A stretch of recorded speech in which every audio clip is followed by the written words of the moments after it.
Okay, we've got recording going. We're back on KC Cares, and joining us is Alyssa Schieffer, who is a senior, well, graduated senior now, right? Yes, correct.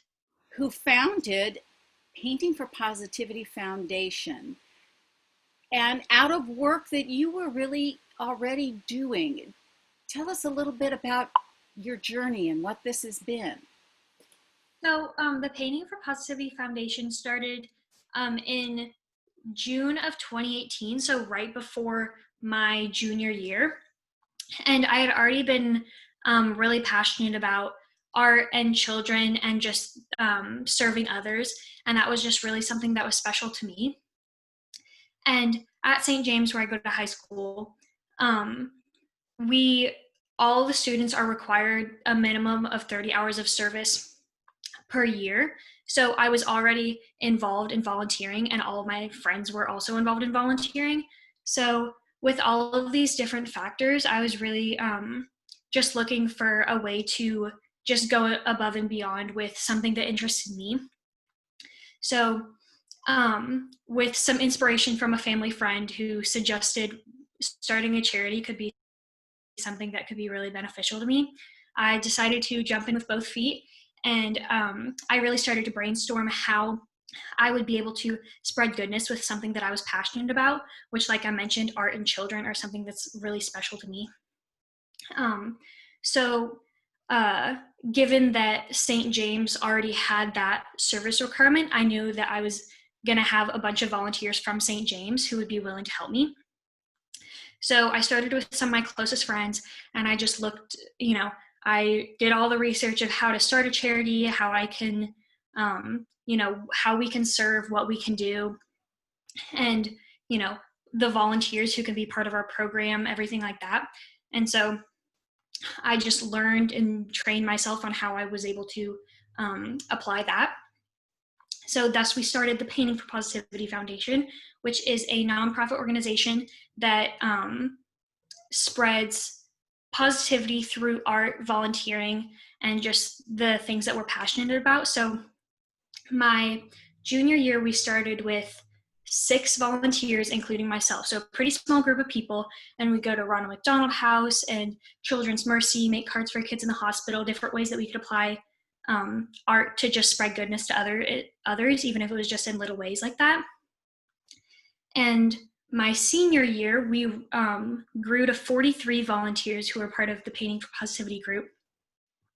And we are able to just expand our horizons and just reach more organizations and reach more people. The goal, regardless of who it is, what their story is, what our story is, how much money we have, how much money they have, timing, things like that, regardless, we just want to be able to spread positivity to as many people as we can, even if it's in little ways, because it's those little ways that build up and make such a big difference.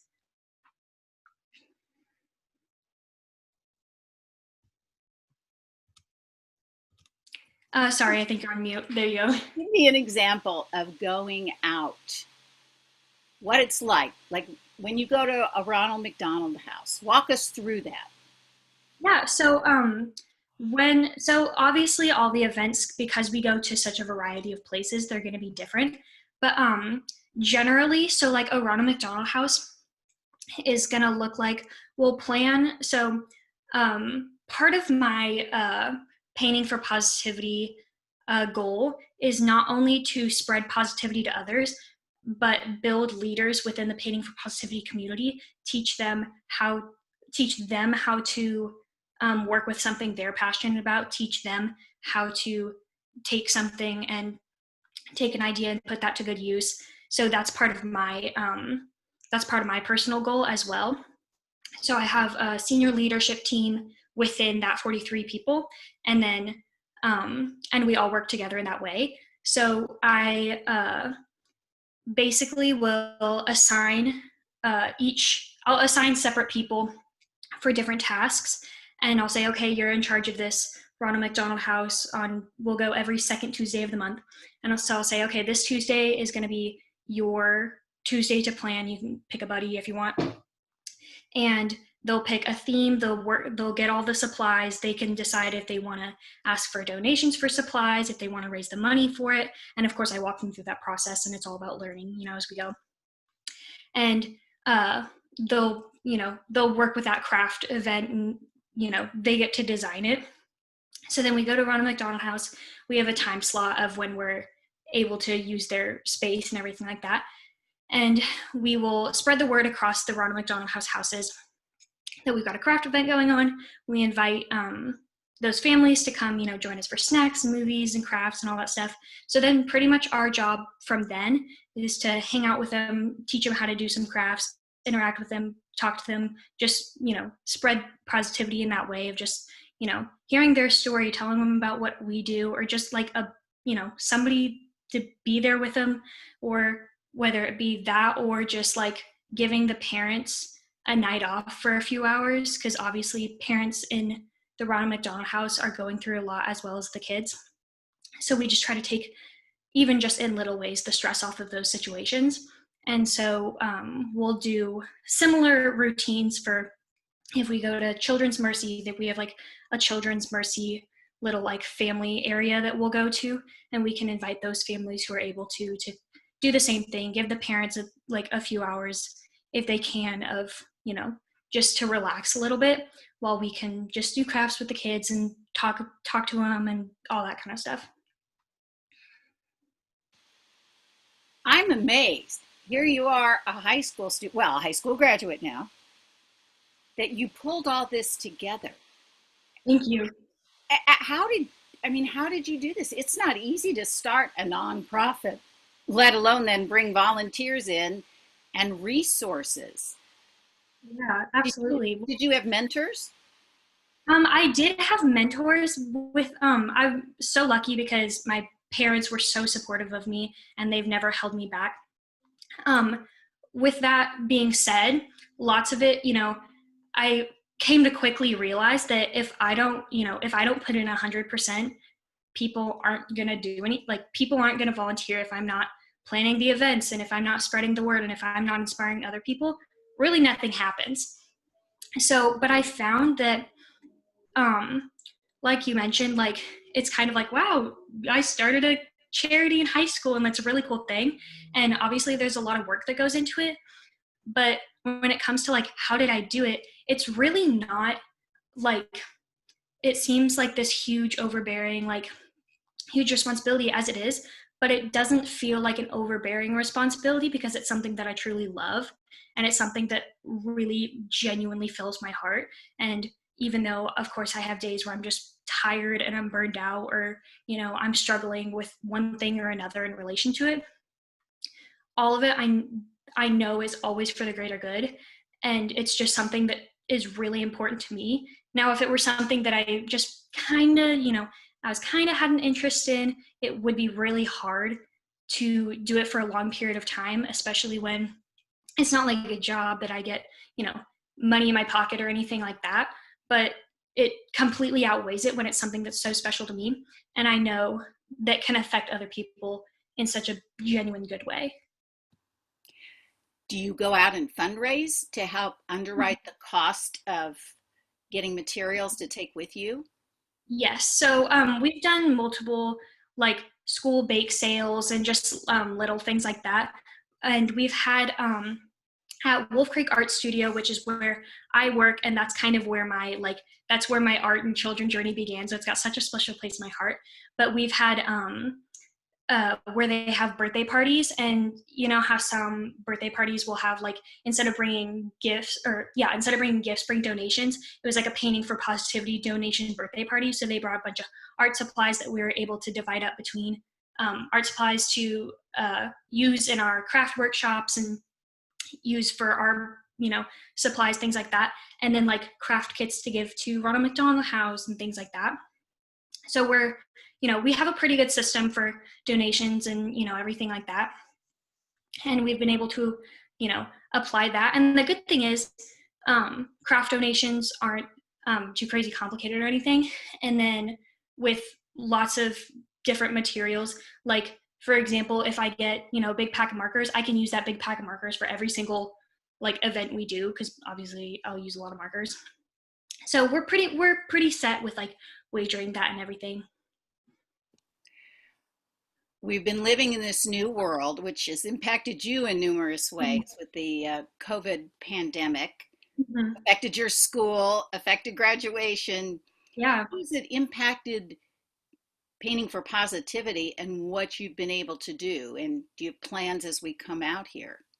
Yeah. So with painting for positivity, like I mentioned, the volunteers are a group from St. James. So after the school year is over, pretty much what I do is that's when we kind of reset our group of people, initiate new people in that kind of group, which typically ends right at the end of the school year. So it was already relatively timely. It kind of like as you know, with like the COVID-19, just how it fell on the timeline. It kind of fell right at the end of the school year. So there was like some problems with like, okay, we have all these scheduled events, we can't do them anymore, things like that. But so we were able to work around that, and like it was just unfortunate because there was a lot of like, as everybody's going through the same thing, we had all this stuff planned, and it just kind of skewed with everything. But because it kind of fell right towards the end of the school year when we would have been ending that like that painting for positivity year, um, it fell to a degree pretty timely because I would have been able to, because usually what I'll do is I'll take that summer to plan for the following year. So it didn't really mess too much up other than those like plans that we had for the end of the year. But with, obviously lots of people got more time on their hands. I've just been taking this time to plan because a lot of planning goes into it because it's each individual event, just one by one. So I've been doing that just, over this extra time, just to see how with every following year, I always want to make it more impactful than the previous. So I've just been working to fulfill that. And I'm going to K-State next year. So with all the connections that I've made in Kansas City last year and this year, I pretty much am picking up painting for positivity and moving it to Manhattan. So I obviously that's going to take, some more time and, a lot more experience because, with the 2 years that I've been doing painting for positivity, I built up lots of relationships with different organizations and lots of like relationships with the people we can serve. And it took a while to develop those relationships. So I'm just trying my best to apply in the way that I can make all those relationships and be able to pick up painting for positivity and move it to Manhattan. Will you continue doing any work in the Kansas City area since you've trained all these other volunteers? Yeah, that's I'm kind of working with it because I want to make that happen as much as I can. So I'm really trying to work a way where I can, like you mentioned, like where I can still be influential in Kansas City and have all those volunteers that I've trained. And the good thing is I'm in Manhattan, so it's not like anything. It's not like I'm on the other side of the country or anything. So I'm really trying to work out, and like I mentioned, I've got the time and everything, and I've really got the planning period. But I'm really trying to work in the way that I can influence as many people as I can. What would you like to say to other teens, maybe to encourage or inspire them to take on Yeah, something like you did? It's tremendous. yeah, absolutely. So just the other teens is that when I would just encourage other teens or just anybody for that matter, if you can find something you're passionate about, you're gonna be so like inspired and fulfilled if you can take that thing you're passionate about and put it to good. Even and sometimes you obviously have to step out of your comfort zone and you have to kind of break out of your shell in different ways. Like, starting a charity is way out of my comfort zone, not something I thought I'd do, but it was so worth it because it spread so much good to other people, and that fuels back into me when I'm all the time just seeing people who we can make happy, even just in little ways or in big ways, just people we can make happy.